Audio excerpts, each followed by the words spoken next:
తెలంగాణ రాష్ట్ర కేబినెట్ గౌరవ ముఖ్యమంత్రి రేవంత్ రెడ్డి గారి అధ్యక్షతన అనేక అంశాలపై సుదీర్ఘంగా చర్చించుకోవటం జరిగింది. ప్రధానంగా రాష్ట్ర వ్యాప్తంగా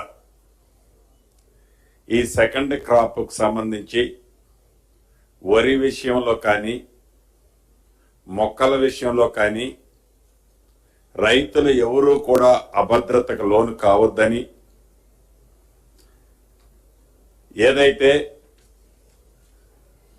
రైతుల కష్టంతో భగవంతుడు దీవెనలతో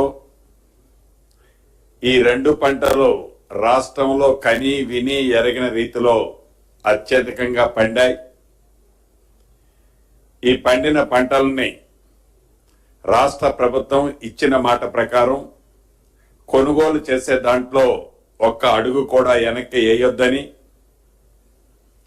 ఏవైతే గడిచిన ఒక రోజు 2 రోజుల క్రితం నుంచి అకాల వర్షాల కారణంగా వివిధ ప్రాంతాల్లో రైతన్నలు కొన్ని ప్రాంతాల్లో ఇబ్బంది పడుతున్నమాట వాస్తవం.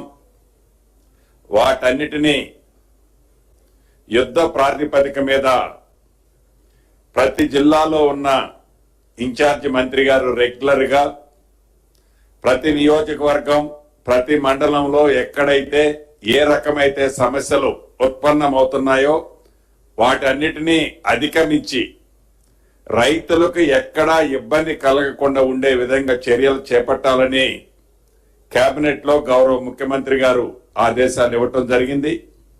అంతకంటే ముందే ఈరోజు గౌరవ మంత్రివర్యులు ఉత్తమ్ కుమార్ రెడ్డి గారు సహచర మంత్రులం అందరు జిల్లా కలెక్టర్లు ఉన్నతాధికారులతో వీడియో కాన్ఫరెన్స్ ఏర్పాటు చేసి ఏవైతే రైతులకు ఉత్పన్నమవుతున్న సమస్యలు ఏవైతే చిన్నవి ఉన్నాయో వాటన్నిటినీ రైతన్నలకు ఎక్కడా ఇబ్బంది కలగకుండా ఉండే విధంగా చర్యలు చేపట్టాలని మధ్యాహ్నం నిర్ణయం తీసుకోవటం, గౌరవ ముఖ్యమంత్రి గారు కూడా దాన్ని మరింత ఎలాబరేటెడ్ గా డిస్కస్ చేసి దాని మీద దిశానిర్దేశాన్ని గౌరవ ఇన్ఛార్జి మంత్రులకు కూడా ఇవ్వటం జరిగిందని తెలియజేయటానికి రైతన్నలందరికీ శుభవార్తగా తెలియజేస్తున్నాను. అదేవిధంగా విద్యుత్ కొనుగోళ్లు, భద్రాద్రి యాదాద్రి పవర్ ప్లాంట్ లో జరిగిన అవినీతి విషయాల్లో ఆనాటి ప్రభుత్వం ఏదైతే అవినీతి చేసిందని అనేక ఆరోపణలు నిజాలు ఉన్నాయని తేలిన విషయంలో ఆనాడు 2024 మార్చి 14వ తేదీన రిటైర్డ్ జడ్జి ఎల్ నరసింహారెడ్డి గారి అధ్యక్షతన ఒక కమిషన్ ఏర్పాటు చేసుకోవటం జరిగింది. ఆ కమిషన్ మీద ఆనాటి ప్రభుత్వ పెద్దల కొన్ని ఆరోపణల కారణంగా ఇతరత్ర ఎల్ నరసింహారెడ్డి గారు డ్రాప్ అయిన తర్వాత బి లోక్ కుమార్ గారి జడ్జి గారిని ఎంక్వైరీ కమిషనర్ గా నియమించడం జరిగింది. తదుపరి 2024 అక్టోబర్లో 114 పేజీల రిపోర్టుని ఈ బి లోకూర్ గారు రాష్ట్ర ప్రభుత్వానికి నివేదికను ఇవ్వటం జరిగింది. అది కేబినెట్ లో చర్చించి ఆ ఎంక్వైరీ రిపోర్టుని అడ్వకేట్ జనరల్ గారికి ఒపీనియన్ కి ఇవ్వటం జరిగింది. అడ్వకేట్ జనరల్ గారు ఒపీనియన్ ఇచ్చిన తర్వాత ఈరోజు కేబినెట్ లో ఆ ఎంక్వైరీ రిపోర్ట్ లో ఏవైతే ఆనాటి ప్రభుత్వం ఇర్రెగ్యులారిటీస్ చేసిందో, ఏదైతే పక్క రాష్ట్రంలో కొనుగోలు పేరుతో వారి స్వార్థానికి ప్రభుత్వ సొమ్ముని దుర్వినియోగం చేసిందని నిర్ధారణ అయిందో, ఏ పవర్ ప్లాంట్లు కట్టామని చెప్పిన దాంట్లో అవినీతి జరిగిందని నిర్ధారణ అయిందో, ఈ జరిగిన అన్ని అంశాలని కేబినెట్ లో చర్చించి లీగల్ గా అడ్వకేట్ జనరల్ గారితో వెట్టింగ్ చేసిన తర్వాత ఈ రోజు కేబినెట్ ఈ ఎంక్వైరీ రిపోర్టుని కేంద్ర ప్రభుత్వ సంస్థమైన సిబిఐకి హ్యాండ్ ఓవర్ చేయాలని నిర్ణయం తీసుకోవటం జరిగింది. దీనికి రెండు కారణాలు. ఒకటి, అంతర్రాష్ట్రాలకు సంబంధించిన విద్యుత్ కొనుగోలు అంశం ఉండటం ఒకటైతే, కేంద్ర ప్రభుత్వ సంస్థలుగా ఉన్న కొన్ని ఈ రెండు విద్యుత్ ప్లాంట్లలో వారి పాత్ర కూడా కొంతుంది. వీటన్నిటినీ దృష్టిలో పెట్టుకొని కేంద్ర ప్రభుత్వ దర్యాప్తు సంస్థ అయిన సిబిఐకి ఈ విద్యుత్ కొనుగోళ్లకు సంబంధించిన అంశాలు కానీ, భద్రాద్రి యాదాద్రి పవర్ ప్లాంట్ కు సంబంధించిన అంశాలలో ఏవైతే ఉద్దేశపూర్వకంగా ఆనాటి పెద్దలు తీసుకున్న నిర్ణయాలు నిజమేనని ఎంక్వైరీ రిపోర్టు వచ్చిన తర్వాత లీగల్ గా దాన్ని నిర్ణయం తీసుకొని సిబిఐకి దీన్ని హ్యాండ్ ఓవర్ చేయాలని రాష్ట్ర కేబినెట్ నిర్ణయం తీసుకుంది. అదే రకంగా ఎప్పుడో 2022లో ఫిబ్రవరి మాసంలో ఆనాటి ప్రభుత్వం భూములకు సంబంధించిన రేట్లు ఎన్హాన్స్ చేసి ఆ రోజు రిజిస్ట్రేషన్ ఛార్జెస్ ని కూడా ఆనాటి ప్రభుత్వం పెంచడం జరిగింది. 4 సంవత్సరాలు పైచిలకైంది. సైంటిఫిక్ గా శాస్త్రోయుక్తంగా అనుభవజ్ఞులు, ఆర్థిక తత్వవేత్త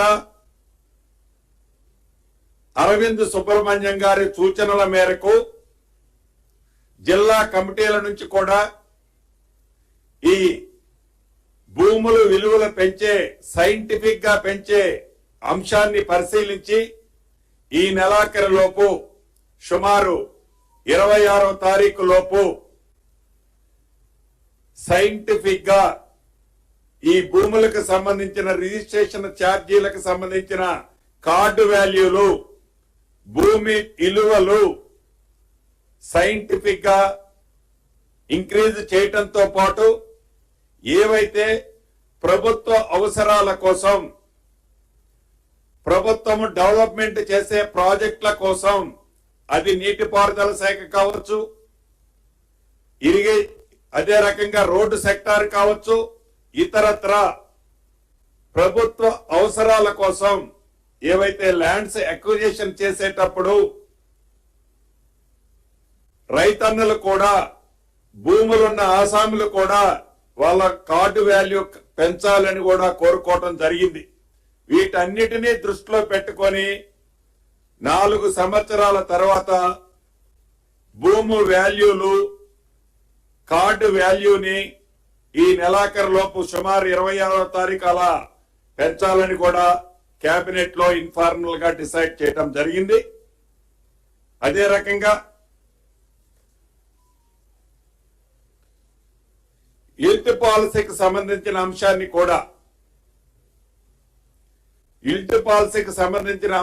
కూడా కేబినెట్ లో చర్చించడం జరిగింది. ఎవరైతే ఈ రిజిస్ట్రేషన్ ఛార్జీలు పెంచే లోపు,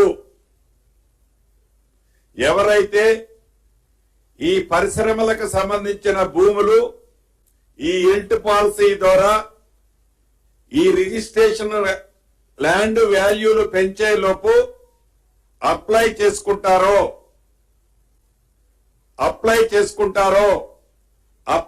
చేసుకున్న వాళ్ళు ఆ పాత వాల్యూల ప్రకారమే, పెంచక ముందు ఉన్న వాల్యూ ప్రకారమే 10%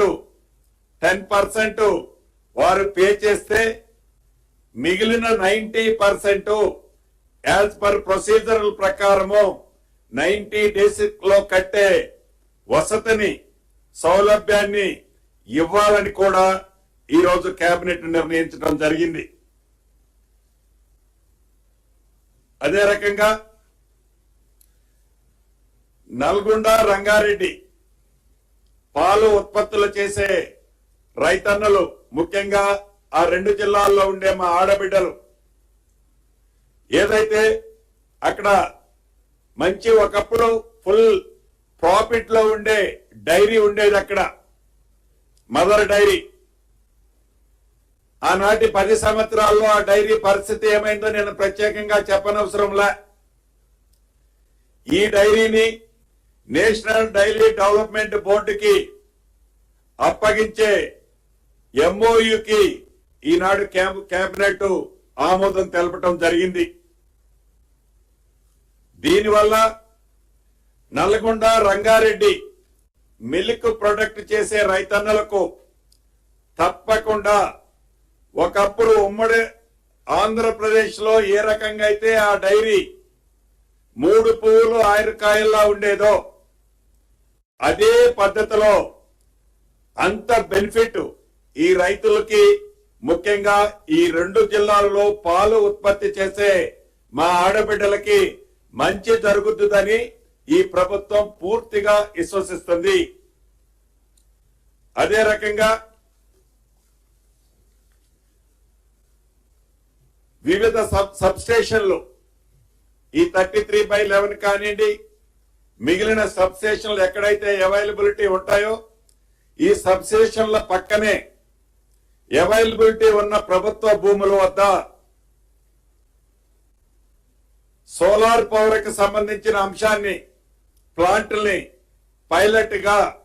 పైలట్ మోడల్లో అన్ని జిల్లాల్లో 19 ప్రాంతాలలో, పాత ఉమ్మడి 10 జిల్లాలలో 19 ప్రాంతాలని పైలట్ ప్రాంతాలుగా సెలెక్ట్ చేసి సుమారు 20 మెగావాట్లు డిస్టెన్స్ లేకుండా సబ్ స్టేషన్ ఆనుకొని ఉన్న ప్రాంతంలోనే ఈ సోలార్ ప్లాంట్, గ్రీన్ పవర్ కి సంబంధించిన ప్లాంట్ ని ఏర్పాటు చేయాలనే అంశాన్ని కూడా ఈ రోజు రాష్ట్ర కేబినెట్ ఆమోదం తెలపడం జరిగింది. అదే రకంగా హైదరాబాద్ పరిధిలోని, క్యూర్ పరిధిలోని గ్రేటర్ హైదరాబాదు, సైబరాబాదు, మల్కాజిగిరి మున్సిపాలిటీ కార్పొరేషన్లు పెండింగ్ లో ఉన్న వివిధ ప్రభుత్వ సంస్థలకు సంబంధించిన కార్యాలయాలకు సంబంధించిన పన్నులు చాలా పెండింగ్ ఉన్నాయి. వీటిని ఓటీఎస్ కింద, 1 టైం సెటిల్మెంట్ కింద దీన్ని క్లియర్ చేయాలని, అదే రకంగా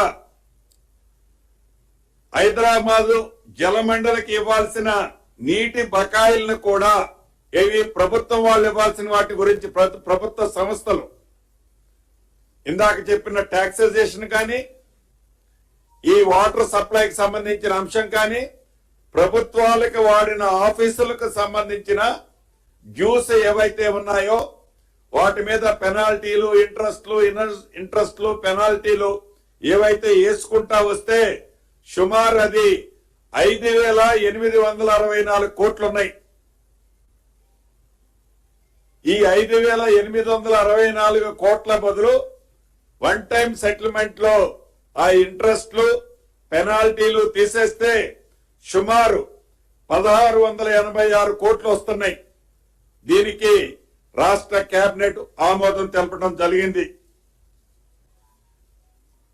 అదే రకంగా రాష్ట్రంలోని అన్ని ఐటీఐలు, పాలిటెక్నిక్లు, టీశాట్లు యంగ్ ఇండియా స్కిల్ యూనివర్సిటీ పరిధిలోకి తీసుకొచ్చి ఒకే గొడుగు కిందికి ఉంచాలని రాష్ట్ర మంత్రివర్గం ఈ రోజు కేబినెట్ లో ఆమోదం తెలపడం జరిగింది. అదే రకంగా రంగారెడ్డి జిల్లా మోయినాబాద్ మండలం అజీజ్ నగర్ లో అధునాతన కూరగాయల మార్కెట్ ని ఏర్పాటు చేయటం కోసం అజీజ్ నగర్ లో 42 ఎకరాల భూమిని మార్కెట్ కమిటీకి హ్యాండ్ ఓవర్ చేయాలని కూడా ఈ రోజు రాష్ట్ర కేబినెట్ లో తీర్మానం చేయటం జరిగిందని చెప్పడానికి సంతోషిస్తున్నాను. థ్యాంక్ యూ అన్న.